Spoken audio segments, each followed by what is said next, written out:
Praise the lord. పరిశుద్ధమైన దేవుని నామంలో అందరికీ వందనాలు తెలియచేస్తున్నాను.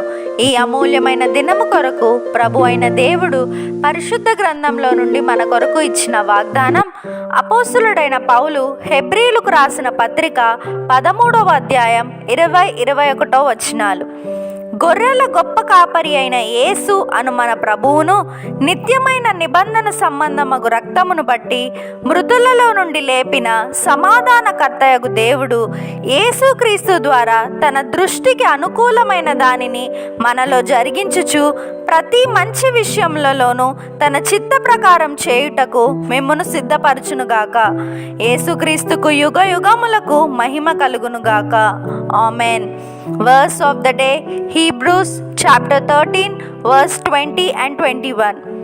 Now may the God of peace, who through the blood of the eternal covenant brought back from the dead our Lord Jesus, that great shepherd of the sheep, equip you with everything good for doing his will, and may he work in us what is pleasing to him through Jesus Christ, to whom be glory forever and ever.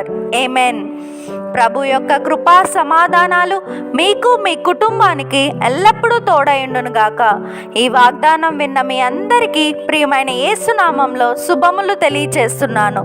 May God bless you and give you the desires of your heart and make all your plans succeed. Amen.